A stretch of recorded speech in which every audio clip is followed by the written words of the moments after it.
Code लिखना तो सबको आता है, लेकिन लॉजिक सोचना that's a different game. Welcome to Codario, where logic turns into code. स्वागत है आपका एक बार फिर से आपके अपने ही चैनल कोडारियो में। यहाँ पर हम सिर्फ प्रोग्रामिंग नहीं सीखते, हम सीखते हैं सोचने का तरीका। आज का सेशन थोड़ा इंपॉर्टेंट होने वाला है, क्योंकि आज हम बात करेंगे उस लैंग्वेज की जो कंप्यूटर्स नहीं लॉजिक समझता है। और विश्वास कीजिए, अगर ये कॉन्सेप्ट क्लियर हो गया तो कोडिंग, रीजनिंग सब इजी लगने लगेगा। So get ready, because today we enter the world of pure logic, pure thinking, zero confusion. एक सिंपल सवाल, अगर मैं बोलूं आज बारिश हो रही है, तो ये स्टेटमेंट ट्रू भी हो सकता है और फॉल्स भी। बट अगर मैं बोलूं क्लोज द डोर, तो क्या ये ट्रू या फॉल्स हो सकता है? नहीं। आज के इस सेशन में हम यही डिफरेंस को समझेंगे। Welcome to propositional logic, understanding the language of true and false. ये एक ऐसा सिस्टम है जहां पर हर एक स्टेटमेंट के सिर्फ दो ही रिजल्ट पॉसिबल है, ट्रू या फॉल्स। और इसी सिंपल कॉन्सेप्ट से पूरा computer science, digital circuit, AI तक बिल्ड होता है। So today's mission, identify, analyse and control truth using logic. चलिए अब देखते हैं आज हम क्या क्या सीखने वाले हैं। आज हम स्टार्ट करेंगे बेसिक्स से। What is a proposition, types of proposition, truth values and truth table, logical connectives, और फिर advance concept WFF, well formed formula, satisfiable and unsatisfiable formulas, tautology, और सबसे इंपॉर्टेंट रियल लाइफ एप्लीकेशंस, और end में question slide जहां आपका real test होगा। Okay, now let's start with the core idea. What is propositional logic? Propositional logic is a branch of formal logic. It deals with propositions and their truth values. It is used to analyze logical reasoning and argument. Simple language में ये एक ऐसी branch है जो deal करती है statements के साथ और उनके ट्रूथ वैल्यूज के साथ। मतलब हर चीज को लॉजिकली एनालाइज करना। For example, if it rains I will stay home. अब इसमें दो पार्ट्स हैं। फर्स्ट पार्ट रेन हो रही है और सेकंड पार्ट मैं घर पे रहूंगा। ये दोनों मिलकर एक लॉजिकल रिलेशन बना रहे हैं। और इसी तरह हम कॉम्प्लेक्स डिसीजंस भी एनालाइज कर सकते हैं। डेली लाइफ में तुम ऑलरेडी लॉजिक यूज करते हो। अगर एग्जाम है तो पढ़ाई करनी पड़ेगी, अगर फ़ोन चार्ज नहीं है तो फ़ोन यूज़ नहीं कर सकते। ये सब प्रपोजिशनल लॉजिक ही है, बस आपको ये सब आज तक पता नहीं था। अब एक इम्पोर्टेंट सवाल, ये सब पढ़ के क्या फ़ायदा है? क्या ये सिर्फ एग्जाम के लिए ही है? बिल्कुल नहीं। Let's break it down. Propositional logic का यूज मैथमेटिक्स में जब भी तुम किसी थ्योरम को प्रूव करते हो, तुम एक्चुअली लॉजिक यूज कर रहे होते हो। स्टेप बाय स्टेप वेरीफाई करते हो कि स्टेटमेंट ट्रू है या नहीं। Second, computer science, programming logic. Coding में जो इफ एल्स कंडीशन यूज करते हो वो डायरेक्टली इसी कॉन्सेप्ट पे बेस्ड होती है। For example, if marks greater than 40 pass, else fail. ये एक लॉजिकल डिसीजन है based on truth value. Third, digital logic, circuit design. Computers के अंदर जो सर्किट्स होते हैं वो भी इसी पर काम करते हैं। एंड गेट, और गेट, नॉट गेट, ये सब फिजिकल फॉर्म ऑफ लॉजिक है। मतलब आप जो आज पढ़ रहे हो वो सिर्फ थ्योरी नहीं, ये मैथ्स, कोडिंग और कंप्यूटर हार्डवेयर तीनों की फाउंडेशन है। इसलिए ये टॉपिक छोटा लग सकता है, लेकिन इसका इम्पैक्ट बहुत बड़ा है। अब आते हैं सबसे इम्पोर्टेंट कॉन्सेप्ट पे। What is a proposition? A proposition is a declarative sentence that is either true or false, but not both. It must be clear, unambiguous, and have a definite truth value. Simple language में proposition एक statement होता है जिसका answer सिर्फ दो ही form में हो सकता है, ट्रू या फॉल्स। और याद रखिए, दोनों एक साथ कभी भी पॉसिबल नहीं हो सकते। First point, must be unambiguous, मतलब स्टेटमेंट बिल्कुल क्लियर होना चाहिए, no confusion. Example, is it hot today, ये एक सब्जेक्टिव सेंटेंस है। टेम्परेचर इज 40 डिग्री सेल्सियस, ये एक क्लियर एंड मेजरेबल सेंटेंस है। Second point, can not be both true and false, एक स्टेटमेंट एक टाइम पे सिर्फ एक ही वैल्यू लेगा, या ट्रू या फिर फॉल्स। फॉर एग्जाम्पल, 2 + 2 = 4, ये स्टेटमेंट ट्रू रिजल्ट दे रहा है। Next example, 7 is an even number, ये स्टेटमेंट फॉल्स रिजल्ट देता है। तो ये दोनों ही स्टेटमेंट प्रोपोजिशन है। रियल लाइफ में सोचिए, आज मेरा मूड अच्छा है, ये प्रोपोजिशन नहीं है क्योंकि ये सब्जेक्टिव है। बट आज मंडे है, ये प्रोपोजिशन है। अब जब प्रोपोजिशन समझ में आ गया है तो नेक्स्ट क्वेश्चन है, इसका रिजल्ट कैसे रिप्रेजेंट करते हैं? आंसर है ट्रूथ वैल्यूज। मतलब हर प्रोपोजिशन के पास एक वैल्यू होती है, ट्रू या फॉल्स। ट्रू को हम 1 से भी रिप्रेजेंट करते हैं और फॉल्स को 0 से रिप्रेजेंट करते हैं। For example, 2 is a prime number, इसका रिजल्ट ट्रू है। Next example, 4 is a prime number, इस प्रोपोजिशन का रिजल्ट फॉल्स है। तो इसका मतलब है हर एक प्रोपोजिशन की दो ही वैल्यू हो सकती हैं, ट्रू या फॉल्स। ट्रूथ वैल्यू डिसाइड करता है रियलिटी क्या है। Every proposition must have exactly 1 truth value. अब गेम और इंटरेस्टिंग होने वाला है। What is truth table? A truth table is a table used to show all possible truth values of a logical expression. Simple language में truth table एक table होती है जो बताती है कि डिफरेंट कॉम्बिनेशंस पे रिजल्ट क्या होगा। For example P conjunction Q और P एंड Q। एंड तभी ट्रू होता है जब दोनों ट्रू हों।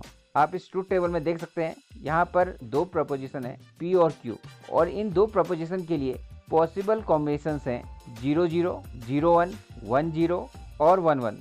अब P कंजक्शन Q का रिजल्ट देखते हैं। P कंजक्शन Q का मतलब है P डॉट Q और P एंड Q। तो 0.0 0, 0.1 0, 1.0 0 और 1.1 1। तो कंजक्शन तभी ट्रू होता है जब दोनों ट्रू हों। In conjunction the result is true only when both propositions are true. Real life example देखो, अगर अटेंडेंस भी फुल हो एंड असाइनमेंट भी कंप्लीट हो तभी मार्क्स मिलेंगे। अगर एक भी मिसिंग हो तो रिजल्ट 0। अब आता है यहाँ पर एक ट्विस्ट, नॉन प्रोपोजिशन। हर सेंटेंस प्रोपोजिशन नहीं होता। तो अब सवाल है, नॉन प्रोपोजिशन होता क्या है? A non proposition is a sentence that can not be assigned a definite truth value. ऐसा सेंटेंस जिसका जवाब क्लियरली ट्रू फॉल्स में नहीं होता, उसे नॉन प्रोपोजिशन कहते हैं। For example, close the door. ये एक ऑर्डर या इंस्ट्रक्शन है। क्या हम बोल सकते हैं कि ये स्टेटमेंट ट्रू या फॉल्स होगा? नहीं, क्योंकि ये कोई फैक्ट या इन्फॉर्मेशन नहीं दे रहा। ये सिर्फ किसी एक्शन को लेने के लिए बोल रहा है। कमांड्स में ट्रूथ वैल्यू को असाइन ही नहीं कर सकते, इसलिए ये प्रोपोजिशन नहीं है। Second example, how are you. ये एक क्वेश्चन है। क्या इसका आंसर सिर्फ ट्रू या फॉल्स में हो सकता है? इसका आंसर हो सकता है I am fine, not good, okay. इसका मतलब है मल्टीपल पॉसिबल रिस्पॉन्सेज हैं। कंक्लूजन क्या है? क्वेश्चन में डेफिनेट ट्रूथ वैल्यू नहीं होती, इसलिए ये नॉन प्रोपोजिशन है। Next example, x + 2 = 5। ये थोड़ा ट्रिकी है। क्या ये ट्रू या फॉल्स होगा? इसका आंसर है डिपेंड करता है x की वैल्यू पर। अगर x 3 है तो रिजल्ट ट्रू आएगा, और अगर x 1 है तो रिजल्ट फॉल्स आएगा। मतलब इसका रिजल्ट फिक्स नहीं है, वेरिएबल के वैल्यू पे डिपेंड करता है। कंक्लूजन ये निकलता है, जब तक x डिफाइंड नहीं है स्टेटमेंट का ट्रूथ डिसाइड नहीं हो सकता, इसलिए ये भी एक प्रोपोजिशन नहीं है। प्रोपोजिशन बनने के लिए दो कंडीशंस मस्ट हैं। फर्स्ट, क्लियर स्टेटमेंट होना चाहिए, और सेकंड, उसका फिक्स ट्रूथ वैल्यू ट्रू या फॉल्स में ही होना चाहिए। Commands, questions and open mathematical expressions are examples of non propositions. अब तक हमने प्रोपोजिशन समझा, अब उसके टाइप्स को समझते हैं। First type, simple proposition. A simple proposition is a declarative sentence that contains no logical connectives and has a definite truth value. Simple सा मतलब है एक सिंगल स्टेटमेंट होना चाहिए, एक से ज़्यादा स्टेटमेंट का कॉम्बिनेशन नहीं होना चाहिए।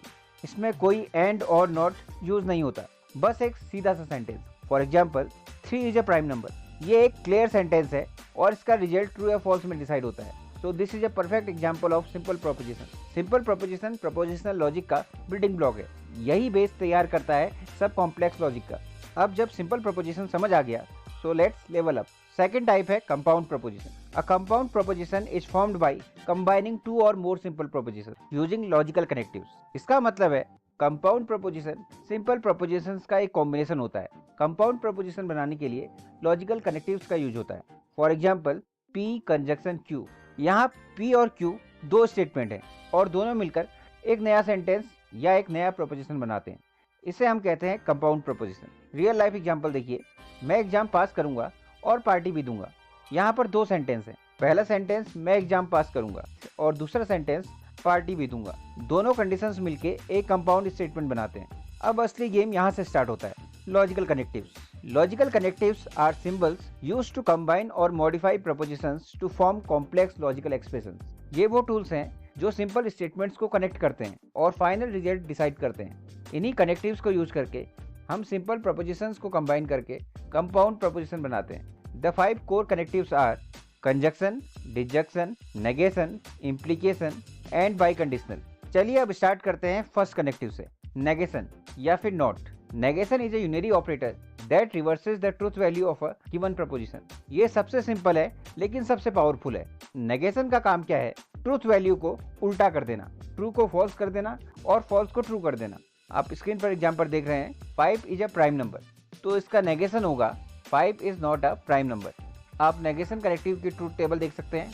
यहाँ पर सिर्फ एक सिंपल प्रोपोजिशन है, तो यहाँ पर पॉसिबल वैल्यूज हैं 0 या 1, और अगर हम इसका नेगेशन निकालते हैं तो नेगेशन ऑफ 0 रिजल्ट हो जाएगा 1 और नेगेशन ऑफ 1 रिजल्ट हो जाएगा 0।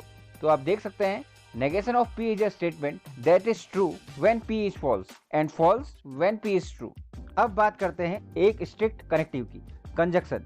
इसे हम एंड भी कहते हैं। A conjunction is a connective denoted by the symbol and that connects two propositions. The conjunction of P and Q is true if and only if both P and Q R true.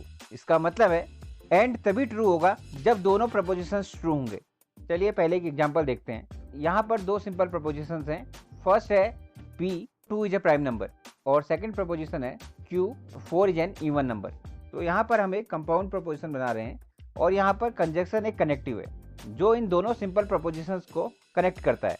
तो यहाँ पर p conjunction q का result होगा 2 is a prime number and 4 is an even number. यहाँ पर ध्यान दीजिए and एक कनेक्टिव है जो दोनों सिंपल प्रपोजिशंस को कंबाइन कर रहा है। चलिए अब हम कंजक्शन की ट्रू टेबल देखते हैं। हमारे पास दो प्रपोजिशंस थी p और q और दो प्रपोजिशंस के लिए पॉसिबल इनपुट कॉम्बिनेशंस होंगे 2 दी पावर 2। इसका मतलब है 4 पॉसिबल इनपुट कॉम्बिनेशंस होंगे 0 0 0 1 1 0 और 1 1। याद रखिए 0 फॉल्स को रिप्रेजेंट करता है और 1 ट्रू को रिप्रेजेंट करता है।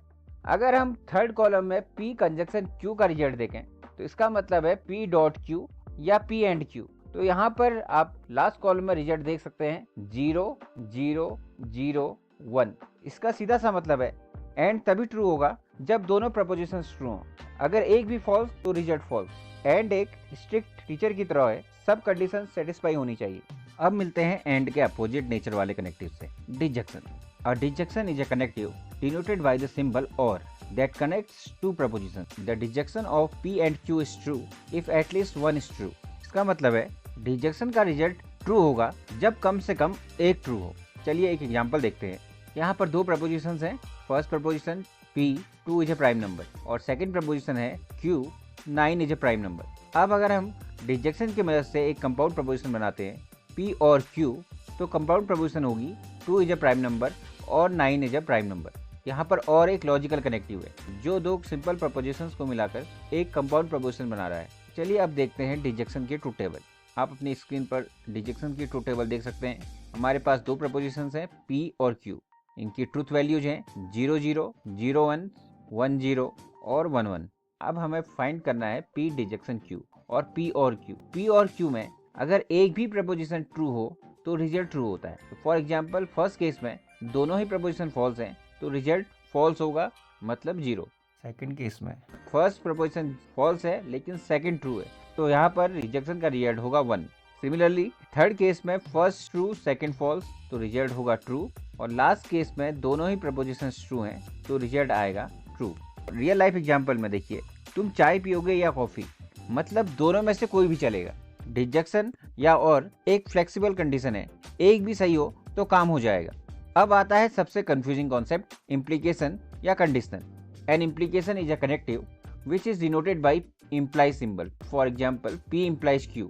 An implication P implies Q is false only when P is true and Q is false. Otherwise true. आप इस लाइन को ध्यान से समझिए। अगर एक कंडीशनल स्टेटमेंट दी गई है P implies Q, तो यहाँ पर फर्स्ट प्रपोजिशन P को हम हाइपोथेसिस या एंटीसीडेंट कहते हैं और सेकंड प्रपोजिशन Q को हम कंक्लूजन या कंसिक्वेंट कहते हैं। तो यहाँ पे सिंपल सा रूल है, अगर फर्स्ट प्रपोजिशन ट्रू है और सेकंड प्रपोजिशन फॉल्स है तो रिजल्ट फॉल्स होता है, अदरवाइज रिजल्ट ट्रू होता है। चलिए अब हम एक कंपाउंड प्रपोजिशन बनाते हैं कंडीशनल कनेक्टिव से। अगर फर्स्ट प्रपोजिशन है P 4 इज डिविजिबल बाई 2 और सेकंड प्रपोजिशन है Q 4 इज इवन, तो P इम्प्लाइज Q का रिजल्ट होगा if 4 is divisible by 2 then 4 is even। यहाँ पर कनेक्टिव है if और then, तो हम फर्स्ट प्रपोजिशन से पहले if का यूज करते हैं और सेकंड प्रपोजिशन से पहले then का यूज करते हैं। चलिए अब देखते हैं इम्प्लीकेशन की ट्रू टेबल। आप फिर से देख सकते हैं यहाँ पर दो प्रपोजिशन है P और Q। पॉसिबल वैल्यूज हैं 0 0 0 1 1 0 और 1 1। अब अगर हमें P इम्प्लीकेशन Q या P कंडीशनल Q निकालना है तो यहाँ पर सिर्फ एक ही केस होता है जहाँ पर रिजल्ट 0 या फॉल्स होता है। वो कंडीशन है अगर फर्स्ट प्रपोजिशन ट्रू हो और सेकंड प्रपोजिशन फॉल्स हो तो रिजल्ट फॉल्स आता है, अदरवाइज हर केस के लिए रिजल्ट ट्रू होता है। आप देख सकते हैं 0 0 यहाँ पर 1 है, 0 1 1 है। यहाँ पर फर्स्ट प्रपोजिशन ट्रू है और सेकंड फॉल्स है, इसलिए यहाँ पर इम्प्लीकेशन का रिजल्ट फॉल्स है। और लास्ट केस में फर्स्ट और सेकंड दोनों ही ट्रू है तो रिजल्ट ट्रू होता है। चलिए अब चलते हैं नेक्स्ट कनेक्टिव की ओर। नेक्स्ट कनेक्टिव है इक्विवेलेंस या बाई कंडीशनल। ये लास्ट बट सबसे पावरफुल कनेक्टिव है। अब by conditional connective represents if and only if. तो यहाँ पर कनेक्टिव है if and only if. It means P equivalence Q is true when both propositions have same truth value. अगर दोनों ही propositions true हैं तो रिजल्ट ट्रू होगा, और अगर दोनों ही प्रपोजिशंस फॉल्स हैं तो भी रिजल्ट ट्रू होगा। अगर प्रपोजिशंस डिफरेंट हैं तो रिजल्ट फॉल्स होता है। अब चलिए एक कंपाउंड प्रपोजिशन बनाते हैं। यहाँ पर दो प्रपोजिशंस गिवन है। First preposition P 4 is even, और सेकंड प्रपोजिशन दी हुई है Q 4 इज डिविजिबल बाई 2। अब अगर हमें बाई कंडीशनल की मदद से एक कंपाउंड प्रपोजिशन बनानी है P इक्विवेलेंस Q, तो कंपाउंड स्टेटमेंट होगी 4 is even if and only if 4 is divisible by 2। अब चलिए हम देखते हैं बाई कंडीशनल की ट्रुथ टेबल। यहाँ पर P और Q दो प्रपोजिशंस हैं। इनकी ट्रुथ वैल्यूज हैं 0 0, 0 1, 1 0 और 1 1। अब देखते हैं P इक्विवेलेंस Q का रिजल्ट। अगर दोनों प्रपोजिशन सेम है तो रिजल्ट 1 होगा। तो आप देख सकते हैं फर्स्ट केस में P और Q दोनों 0 हैं, तो यहाँ पर रिजल्ट 1 है। और लास्ट केस में दोनों प्रपोजिशंस 1 हैं तो रिजल्ट भी ट्रू होगा। तो बाई कंडीशनल या इक्विवेलेंस में अगर प्रपोजिशंस की ट्रूथ वैल्यूज सेम होती हैं तो रिजल्ट 1 होता है। लेकिन अगर ट्रूथ वैल्यूज डिफरेंट होती हैं, आप सेकंड केस में देख सकते हैं 0 1, तो यहाँ पर रिजल्ट फॉल्स मतलब 0 होगा। इसी तरीके से नेक्स्ट केस में 1 0, प्रपोजिशंस की वैल्यूज डिफरेंट है तो यहाँ पर रिजल्ट फॉल्स या 0 है। रियल लाइफ एग्जांपल देखिए, तुम्हें एंट्री मिलेगी इफ एंड ओनली इफ तुम्हारे पास आई कार्ड है, आईडी है तो एंट्री होगी, आईडी नहीं है तो एंट्री नहीं होगी। बाई कंडीशनल का मतलब है परफेक्ट मैच कंडीशन, दोनों same result true, different result false. अब आते हैं एक रूल बेस्ड कॉन्सेप्ट पे, वेल फॉर्म्ड फॉर्मूला, जिसे हम WFF भी कहते हैं। A well formed formula is a syntactically correct expression formed using propositions, logical connectives and parenthesis.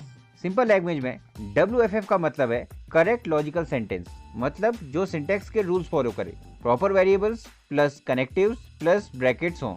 Examples of well formed फॉर्मूले, सभी logical connectives P conjunction Q, P detection Q, negation of P, P implication Q, P equivalence Q, सभी well formed फॉर्मूले हैं। P conjunction Q with in parenthesis implies R, ये भी एक valid WFF है। इसी तरीके से next two examples, P implies parenthesis के अंदर negation of Q detection R, और P equivalence Q with in parenthesis implies R, ये दोनों भी वैलिड WFF हैं। चलिए अब कुछ एग्जांपल्स देखते हैं, examples of non well formed formulas. चलिए फर्स्ट एग्जांपल देखिए, P कंजक्शन, ये एक इनकम्प्लीट स्टेटमेंट है इसलिए ये WFF फॉर्मूला नहीं है। P कंजक्शन कंजक्शन Q, यह एक प्रॉपर सिंटैक्स नहीं है, यह रॉन्ग स्ट्रक्चर है, तो ये भी WFF नहीं है। नेक्स्ट देखते हैं, P implies Q detection R, इस एग्जाम्पल में ब्रैकेट्स मिसिंग है इसलिए यह भी WFF नहीं है। रियल लाइफ एग्जाम्पल से समझिए, जैसे इंग्लिश में आई एम गोइंग स्कूल, यह एक गलत सेंटेंस है, यहाँ पर ग्रामर फॉलो नहीं हो रही है। I am going to school, लेकिन यहाँ पर ग्रामर फॉलो हो रही है। WFF का मतलब है ग्रामेटिकली करेक्ट लॉजिक स्टेटमेंट होना चाहिए, रूल्स फॉलो नहीं किया तो इनवैलिड। अब वेल फॉर्म्ड फॉर्मूला बन गया, अब उसका रिजल्ट कैसे निकालेंगे? इंटरप्रिटेशन ऑफ WFF मतलब है वेरिएबल्स को ट्रूथ वैल्यूज असाइन करना और फाइनल रिजल्ट कैलकुलेट करना। फॉर एग्जाम्पल, अगर P ट्रू है और Q फॉल्स है तो एक्सप्रेशन P कंजक्शन Q, इसका मतलब है P एंड Q या फिर P डॉट Q, तो इसका रिजल्ट ट्रू कंजक्शन फॉल्स। तो कंजक्शन में दोनों ही प्रपोजिशंस ट्रू होनी चाहिए, तो यहाँ पर Q फॉल्स है इसलिए यहाँ पर रिजल्ट आएगा फॉल्स। इंटरप्रिटेशन का मतलब है वैल्यूज असाइन करना और एक्सप्रेशन को इवेलुएट करना, यही एक्चुअल लॉजिक का आउटपुट होता है। अब एक important category, satisfiable formula. A satisfiable formula is one that is true for at least one assignment of truth values। इसका मतलब है ऐसा फॉर्मूला जो कम से कम एक केस में ट्रू हो। For example, P detection Q, हमने ऑलरेडी पिछली स्लाइड में डिजेक्शन की ट्रूथ टेबल देखी थी। P डिजेक्शन Q में अगर एक भी प्रपोजिशन ट्रू हो तो रिजल्ट ट्रू होता है, तो यहाँ पर P डिजेक्शन Q का रिजल्ट है 0 1 1 1। आप ट्रूथ टेबल में देख सकते हैं यहाँ पर फर्स्ट केस फॉल्स है लेकिन रिमेनिंग केस में वैल्यू ट्रू है। सेटिस्फाइबल फॉर्मूले का मतलब है एटलीस्ट एक केस में वैल्यू ट्रू होनी चाहिए, और यहाँ पर तो 3 केस में वैल्यूज ट्रू है, तो ये एक सेटिस्फाइबल फॉर्मूला है। रियल लाइफ एग्जांपल देखिए, मैं मूवी देखूंगा या गेम खेलूंगा, एक भी हो गया तो इसका मतलब है satisfiable formula. At least one true means satisfiable. अब इसका अपोजिट देखते हैं, अनसेटिस्फाइबल फॉर्मूला या फिर contradiction. A formula is unsatisfiable if it is false for all interpretations and it is also called a contradiction.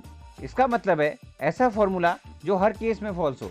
For example, P conjunction negation of P, चलिए truth table से verify करते हैं। यहाँ पर एक preposition है P, तो यहाँ पर दो ही रिजल्ट पॉसिबल है, फॉल्स या ट्रू। तो अगर हम नेगेशन ऑफ P निकालते हैं तो नेगेशन हमेशा गिवन प्रपोजिशन का अपोजिट रिजल्ट देता है। तो negation of 0 is 1 and negation of 1 is 0।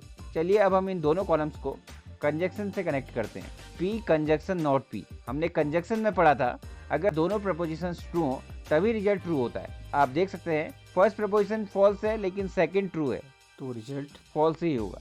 और सेकंड रो में फर्स्ट प्रपोजिशन ट्रू है और सेकंड फॉल्स है तो रिजल्ट फॉल्स है। तो कंजक्शन में दोनों प्रपोजिशंस ट्रू होनी चाहिए। तो आप देख सकते हैं यहाँ पर P कंजक्शन नॉट P का रिजल्ट हर केस में फॉल्स है, इसलिए P कंजक्शन नॉट P एक अनसेटिस्फाइबल फॉर्मूला है। रियल लाइफ एग्जांपल समझिए, मैं एक ही टाइम पे घर पे भी हूँ एंड बाहर भी हूँ, ये इम्पॉसिबल है। अनसेटिस्फाइबल फॉर्मूला हर इंटरप्रिटेशन के लिए फॉल्स होता है और इसी को हम कॉन्ट्रडिक्शन भी कहते हैं, रियलिटी में एग्जिस्ट ही नहीं करता। अब आते हैं सबसे पावरफुल कॉन्सेप्ट पे, वैलिड फॉर्मूला, इसे हम टोटोलॉजी भी कहते हैं। A valid formula is a formula that is true for all the possible truth value assignment. It is also known as tautology. A formula is valid if it is true for all interpretations. इसका मतलब है ऐसा formula जो हर situation में true हो। चलिए valid formula का एक एग्जांपल देखते हैं। P डिजक्शन नॉट P, ये एक वैलिड फॉर्मूला है। चलिए इसको वेरीफाई करते हैं।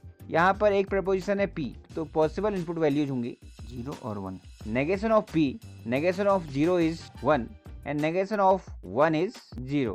अब हम इन दोनों कॉलम्स को डिजक्शन से कनेक्ट करते हैं। P disjunction not P। अब याद कीजिए डिजक्शन में अगर एक भी प्रपोजिशन ट्रू हो तो रिजल्ट ट्रू होता है। तो फर्स्ट केस में फर्स्ट प्रपोजिशन फॉल्स है लेकिन सेकंड ट्रू है तो रिजल्ट ट्रू होगा। सेकंड केस में फर्स्ट प्रपोजिशन ट्रू है सेकंड फॉल्स है तो यहाँ पर भी रिजल्ट ट्रू होगा। तो आप देख सकते हैं यहाँ पर P डिजक्शन नॉट P का रिजल्ट हर केस में ट्रू है, इसलिए ये एक वैलिड फॉर्मूला है। तो वैलिड फॉर्मूला का मतलब है हर इंटरप्रिटेशन के लिए रिजल्ट ट्रू होता है। रियल लाइफ एग्जांपल देखिए, या तो मैं जीतूंगा या मैं नहीं जीतूंगा, दोनों केस में कवर हो जाएगा, इसका मतलब है हमेशा ट्रू। अब फाइनल सवाल है, ये सब रियल लाइफ में कहाँ यूज होता है? फर्स्ट डिजिटल सर्किट्स और लॉजिक गेट्स, एंड गेट, और गेट, नॉट गेट, कंप्यूटर का ब्रेन इसी पे काम करता है। सेकंड प्रोग्रामिंग कंडीशंस जैसे if else, her decision coding में लॉजिक पे बेस्ड होता है। आर्टिफिशियल इंटेलिजेंस, मशीन्स को डिसीजन लेना सिखाना, ये लॉजिक के बिना पॉसिबल नहीं है। Fourth decision making system, daily life decisions भी इसी पे बेस्ड होते हैं। Prepositional logic is used in digital circuits, programming, artificial intelligence and decision making systems. तो अब तक हमने क्या सीखा? सिंपल स्टेटमेंट से स्टार्ट किया और आते आते हम कॉम्प्लेक्स लॉजिक पर पहुंचे। Logic is a foundation of reasoning, it helps in analysing and solving problems systematically, her problem को सिस्टमेटिकली सॉल्व करना, यही रियल स्किल है। अब टाइम है एक टेस्ट का, लेट्स सी आप कितना समझ पाए हो। यहाँ पर दो प्रपोजिशंस गिवन है, first P 2 is a prime number और second Q 4 is a prime number. आपको बताना है P कंजक्शन Q और P इम्प्लीकेशन Q का रिजल्ट क्या होगा। अब अगर आज का सेशन आपको हेल्पफुल लगा तो एक छोटी सी रिक्वेस्ट है, चैनल को सब्सक्राइब और शेयर कीजिए, क्योंकि नॉलेज को सिर्फ अपने तक रखना ये स्मार्ट मूव नहीं है। चैनल को सब्सक्राइब कीजिए, यहाँ आपको सिर्फ कंटेंट नहीं मिलेगा, यहाँ आपको क्लैरिटी भी मिलेगी। कमेंट्स करके जरूर बताइए आप क्या सीखना चाहते हो, जावा, पाइथन या फिर logic. Thank you so much for watching. आज आपने सिर्फ एक चैप्टर नहीं पढ़ा, आपने सोचने का तरीका सीखा है। मिलते हैं नेक्स्ट वीडियो में और एक इंटरेस्टिंग कोडिंग कॉन्सेप्ट के साथ। तब तक के लिए keep learning, keep coding and keep turning logic into code. Thank you for watching कोडारियो।